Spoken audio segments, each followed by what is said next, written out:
નમસ્કાર વિદ્યાર્થી મિત્રો, આજે આપણે ધોરણ 7 વિષય સામાજિક વિજ્ઞાન જેમાં પાઠ 2 દિલ્હી સલ્તનત જેમાં ભાગ 2માં આજે આપણે અભ્યાસ કરીશું। આ પહેલાં આ પાઠની અંદર એટલે કે દિલ્હી સલ્તનતની અંદર આપણે પહેલા ભાગની અંદર આપણે દિલ્હી જે ભારતીય રાજનીતિ કેન્દ્ર ગણાતું હતું ત્યાં આ દિલ્હી સલ્તનતની જે શરૂઆત થઈ અને એમાં જે 5 વંશજોએ શાસન કર્યું, જેમ કે ગુલામ વંશ, ખલજી વંશ, તુગલક વંશ, લોધી વંશ અને સૈયદ વંશ, તો આ 5 વંશો અંગે આપણે વિગતે અભ્યાસ કર્યો હતો। આજે આપણે આ દિલ્હી સલ્તનત દરમિયાન આ જે વંશજોના અનેક શાસકો દ્વારા જે શાસન કરવામાં આવ્યું, તો આ દિલ્હી સલ્તનતનો જે શાસનકાળ હતો, જે સમયગાળો હતો, એ સમયગાળા દરમિયાન એની જે રાજ્ય વ્યવસ્થા કેવી હતી અને એ વખતે શાસકો દ્વારા કેવા કાર્યો કરવામાં આવ્યા હતા એનો આજે આપણે વિગતે અભ્યાસ કરીશું। તો આપણે જોઈએ કે દિલ્હી સલ્તનત દરમિયાન જે રાજ્ય વ્યવસ્થા હતી એ રાજ્ય વ્યવસ્થામાં એના શાસનના કેન્દ્રમાં સુલતાન હતો, એટલે કે સુલતાન એ મુખ્ય ગણાતો, એટલે કે સત્તાનો સર્વોપરી જે સત્તા હોય એ સર્વોપરી જે સત્તા છે એ સુલતાનના હાથમાં રહેતી હતી। અને આજે ભારતમાં જે આ રાજ્ય વ્યવસ્થાની દ્રષ્ટિએ ખૂબ જ વિશિષ્ટતા હતી અને જે સુલતાન હોય છે એ સુલતાન એ સર્વોચ્ચ સેનાપતિ હોય, સર્વોચ્ચ જે કારોબારીઓ હોય અને જે સર્વોપરી ન્યાયાધીશ હોય એનો એ મુખ્ય ગણાતો, એટલે કે એનો સત્તાધીશ એટલે કે સંપૂર્ણ સત્તા આ સુલતાનના હાથમાં હતી અને એટલે કે સુલતાનની સત્તા સર્વોપરી ગણાતી હતી। અને આ સુલતાનને મદદ કરવા માટે એ મંત્રીમંડળ અને મંત્રીમંડળના અધિકારીઓની એ નિમણૂક કરતો, એટલે કે આ જે સુલતાન છે એને મદદ કરવા માટે મંત્રીમંડળની રચના કરતો હતો અને એમાં એ જુદા જુદા મંત્રીમંડળના મંત્રીઓ અને જે અધિકારીઓ હતા એ અધિકારીઓની નિમણૂક આ સુલતાન પોતે કરતો હતો। હવે જે આ રાજ્ય વ્યવસ્થા દિલ્હી સલ્તનત દરમિયાન જે આ રાજ્ય વ્યવસ્થા હતી એ રાજ્ય વ્યવસ્થાને મુખ્યત્વે 3 ભાગોમાં વહેંચવામાં આવે છે। પહેલું છે કેન્દ્રીય શાસન, બીજું પ્રાંતીય શાસન અને ત્રીજું સ્થાનિક શાસન। હવે આ જે વહીવટ છે એ આ 3 ભાગોમાં વહેંચાયેલો હતો। એમાં જે આ કેન્દ્રીય શાસન, જે પહેલો મુદ્દો છે કેન્દ્રીય શાસન, તો આ સુલતાન તો સર્વોપરી હતો જ, પણ પછી એટલે કે સુલતાન પછી આ મંત્રીમંડળ આ શાસનમાં આવતું હતું, એટલે કે મુખ્ય ગણાતું। અને આ જે સુલતાનનો જે પ્રધાનમંત્રી હોય, એટલે કે જે સુલતાનનો પ્રધાનમંત્રી એ વજીર કહેવાતો। શું કહેવાતો? વજીર। અને આ વજીર એ વહીવટી તંત્રનો વડો હતો, એટલે કે જે વહીવટ થાય એનો વડો આ વજીર કહેવાતો, એટલે કે વજીર સંભાળતો। એના પછી મંત્રીમંડળ, અને આ મંત્રીમંડળ જે હતું એ મંત્રીમંડળમાં અનેક વિભાગો હતા, જેમ કે સેના વિભાગ, ગુપ્તચર વિભાગ, ધર્મ વિભાગ, વિદેશી વિભાગ, પત્ર વ્યવહાર વિભાગ જેવા અનેક જુદા જુદા વિભાગો હતા। અને એ વિભાગો પ્રમાણે એમાં જુદા જુદા મંત્રીઓ નીમવામાં આવે અને એ મંત્રીઓ દ્વારા આ વિભાગોમાં એમનું કાર્ય થતું અને એ થનાર કાર્યની એવો દેખરેખ પણ રાખતા હતા। પછી છે કે પ્રાંતીય શાસન, અને જે કેન્દ્રીય શાસન છે એ આજે જે આપણા દેશની અંદર જે આધુનિક કેન્દ્રીય શાસન છે એવી રીતે એ વખતે પણ આ વહીવટ જોવા મળતો હતો। હવે પ્રાંતીય જે શાસન છે બીજા નંબરમાં, તો જે સલ્તનત કાળમાં આ પ્રાંત જે છે એ પ્રાંતને જાગીરમાં વેચવામાં આવતું, એટલે કે એને જુદા જુદા હિસ્સા પાડવામાં, એટલે કે જાગીરમાં વેચવામાં આવતો અને આ જે એને ઇકતા કહેવાતું। અને જે જાગીરમાં એને જે વેચવામાં આવે પ્રાંતોને, એટલે કે વિશાળ પ્રાંત હોય વિસ્તાર, અને જુદા જુદા એના ટુકડા પાડવામાં આવે, એટલે કે જાગીરમાં એને વિભાજિત કરવામાં આવે અને એને કહેવામાં આવતું ઇકતા। અને આ એનો જે એકતાનો જે વડો હતો, જે વડો નીમવામાં આવે એ વડાને ઇક્તેદાર કે મુક્તિ કહેવામાં આવતો. અને આ ઇક્તેદાર દ્વારા એ કાર્ય, આ જાગીરનું કાર્ય એ સંભાળતો હતો. અને જે પ્રાંતની કારોબારી અને ન્યાયતંત્રનો વડો હતો, એટલે કે જે આ ઇક્તેદાર કે જે આપણે મુક્તિ તરીકે જેને ઓળખીએ છીએ, એ પ્રાંતનો એ કારોબારી અને ન્યાયતંત્રનો વડો પણ હતો. અને શું કાર્ય કરતા ઇક્તેદાર અને મુક્તિ? એટલે આ ઇક્તેદાર અથવા મુક્તિ એ બે એક જ છે. તો એ જમીન મહેસૂલ એકત્ર કરતા, એટલે કે એમને જે પ્રાંત, જે જાગીર સોંપવામાં આવી હોય એ જાગીરમાંથી મહેસૂલ એકત્ર કરવું, એટલે કે જમીનમાંથી જે ઉપજ પ્રમાણે જે મહેસૂલ નક્કી કરવામાં આવ્યો હોય એનું એકત્ર, એટલે કે એકઠું કરવું. અને સુલતાનને જરૂર પડે ત્યારે એને લશ્કરી મદદ કરવી. આ સમયે એટલે કે જે અલાઉદ્દીન, અહીંયા એક અગત્યની બાબત છે કે જે અલાઉદ્દીન ખલજીનો સમય હતો, એટલે કે આ દિલ્હી સલ્તનત દરમિયાન જે ખલજી વંશની અંદર જે અલાઉદ્દીન ખલજીનું જ્યારે શાસન હતું એ વખતે જ સરકારી તંત્ર પૂરતી ટપાલ વ્યવસ્થા કાર્યરત થઈ હતી. અને અલાઉદ્દીન ખલજી, એટલે કે ખલજી વંશના અલાઉદ્દીન તેમજ તુગલક વંશના જે મુહમ્મદ હતા, એમના સમયની અંદર જે કેન્દ્રીય સેનાને મહત્વ આપવામાં આવ્યું, એટલે કે કેન્દ્રીય જે સેના હોય એને વધુ મહત્વ આપવામાં આવ્યું હતું. અને જે આ ઇક્તેદારો છે એ ઇક્તેદારો ઉપર નિયંત્રણ મૂકવામાં આવ્યું હતું. ત્રીજો પોઈન્ટ છે કે સ્થાનિક શાસન. તો પ્રાંત પછીનો આપણે પહેલું જોયું કે કેન્દ્ર, તો કેન્દ્રમાં સુલતાન અને એનું મંત્રીમંડળ. પછી આવે પ્રાંત, તો પ્રાંત એટલે કે જાગીર વિભાગ, ઇક્તેદારો. અને પ્રાંત પછીનો એકમ, એટલે કે જેને અનુક્રમે જિલ્લા અને તાલુકાઓમાં, એટલે કે જે જિલ્લા હતા એને શીખ કહેવામાં આવતા અને જે તાલુકાઓ છે એને પરગણામાં વેચવામાં આવતા. અને એનો વહીવટ એ પ્રમાણે થતો હતો.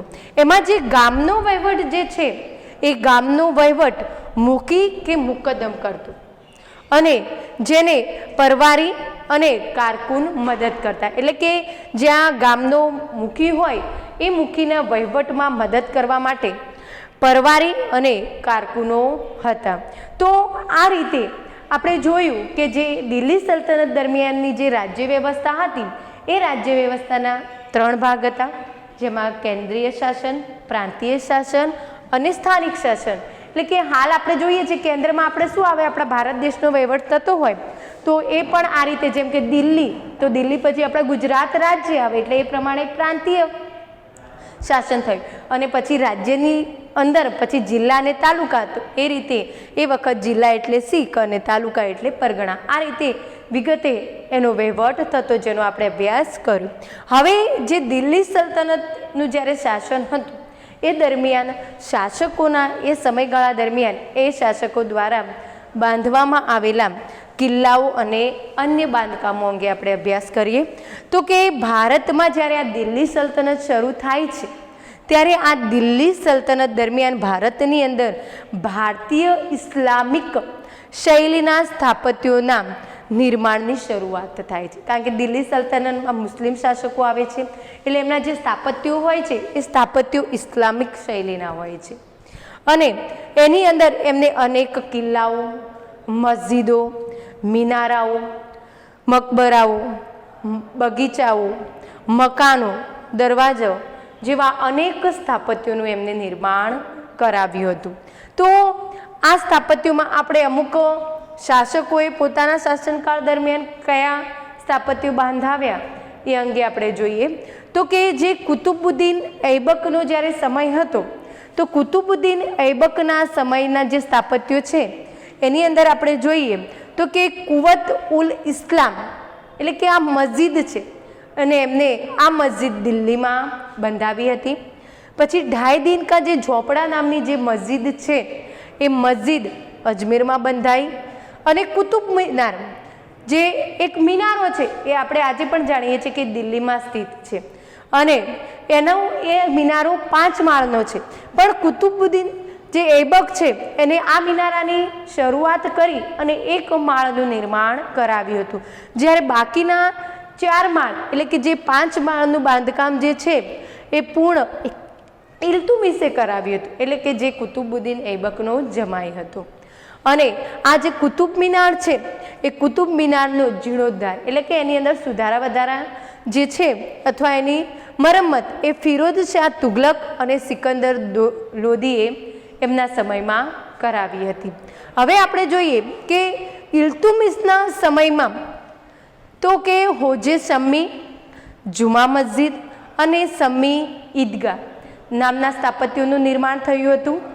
અને જે અલાઉદ્દીન ખલજી છે એ અલાઉદ્દીન ખલજીના સમયમાં અલાઈ દરવાજા નામનો પ્રવેશ દ્વાર, સિરી કિલ્લો અને સિરી નામનું નગર તેમજ હોજે ખાસ જેવા સ્થાપત્યોનું નિર્માણ થયું હતું. તુગલક શાસન દરમિયાન તુગલકાબાદ, ફિરોજાબાદ, ફિરોજપુર, જૌનપુર, હિસ્સાર, ફતેહાબાદ જેવા અનેક નગરો બંધાવ્યા હતા. તેમજ એ સાથે સાથે તુગલક શાસન દરમિયાન દિલ્હીમાં પણ અનેક કિલ્લાઓ, મસ્જિદો, તળાવો, મહેલો, પુલો, બગીચાઓ જેવા અનેક બાંધકામોનું નિર્માણ કરાવ્યું હતું. હવે આપણે જોઈએ કે આ રીતે તુગલક શાસન એવી રીતે જે સૈયદ વંશ અને જ્યારે લોધી વંશનું શાસન હતું ત્યારે એમના શાસનકાળ દરમિયાન પણ અનેક મકબરાઓ અને મસ્જિદોનું નિર્માણ કરવામાં આવ્યું હતું.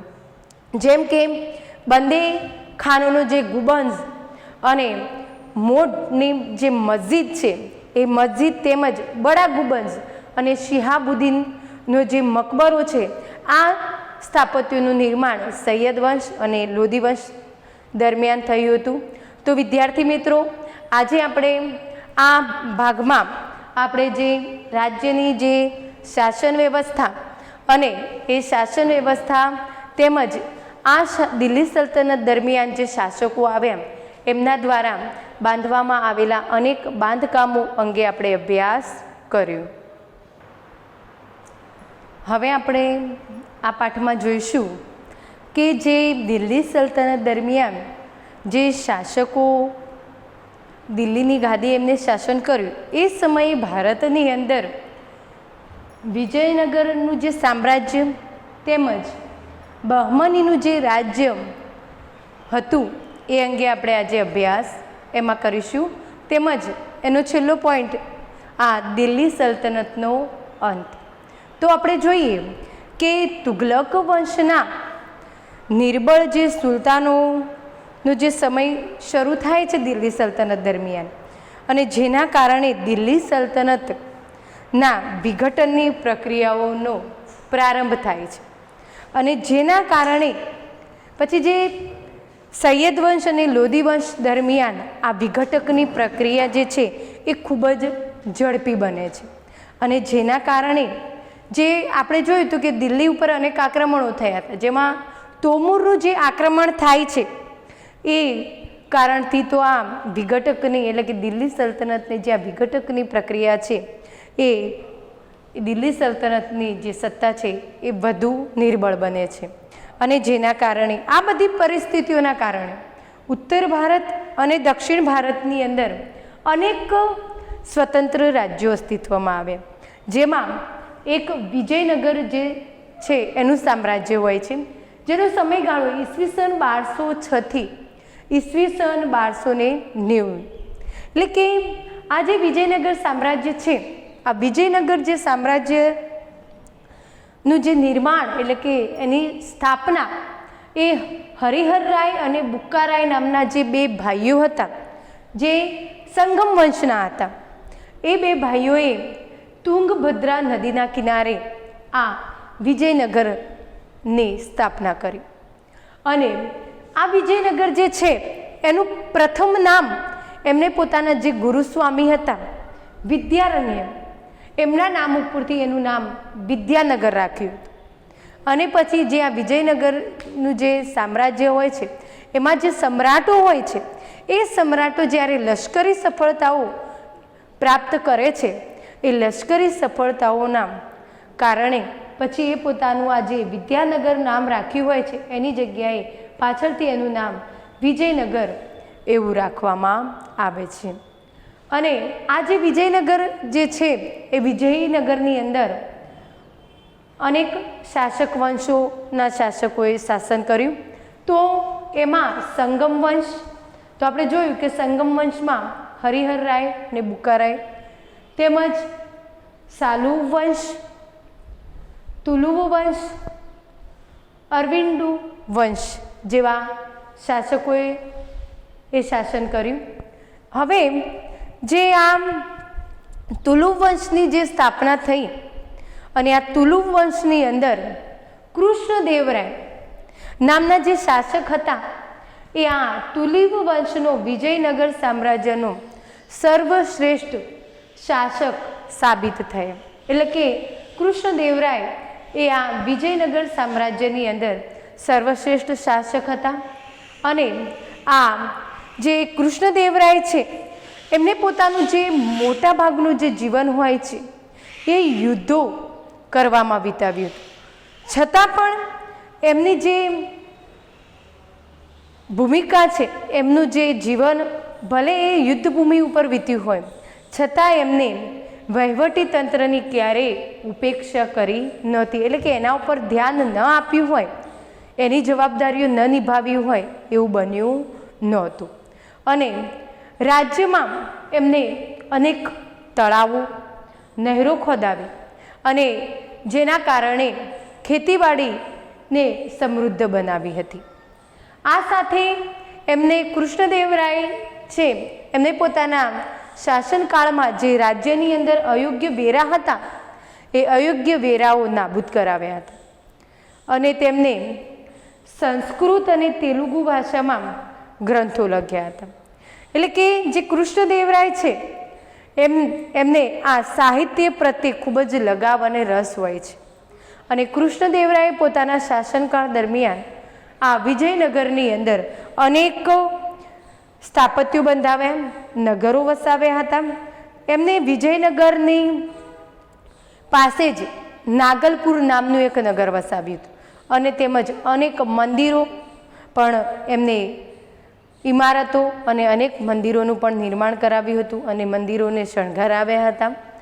સાથે જ એમને જે આ સંસ્કૃત અને તેલુગુ ભાષામાં જે ગ્રંથો લખ્યા, એટલે કે એમને સાહિત્યમાં વધારે રસ અને રુચિ હતી.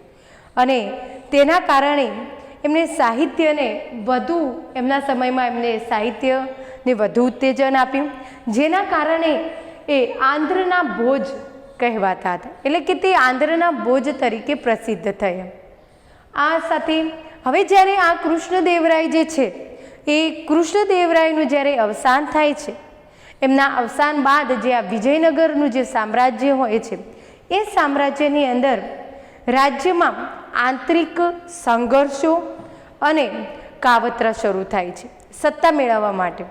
અને જેના કારણે 23 જાન્યુઆરી 1565માં તાલીકોટના જે યુદ્ધ હોય છે એ યુદ્ધમાં જે મુસ્લિમ રાજ્યોના બનેલું જે સંઘ હોય છે એ સંઘ સામે આ વિજયનગરનો પરાજય થાય છે.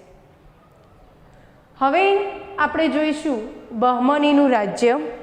તો જે આ બહમનીનું રાજ્ય છે એનો સમયગાળો ઈસવીસન 1347થી ઈસવીસન 1518નો હોય છે.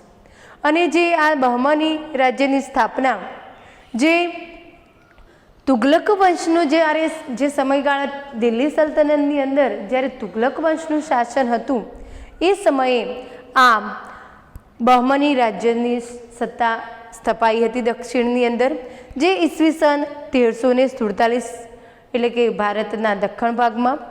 અને આ જે બહમનીનું જે રાજ્ય છે એ જફર ખાને એની સ્થાપના કરી.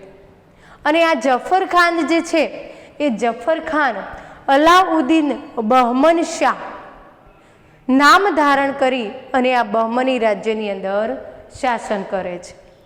અને એને સ્વતંત્ર જે રાજ્ય હોય છે આ બહમની રાજ્ય, એની રાજધાની ગુલમર્ગ બનાવી હોય છે.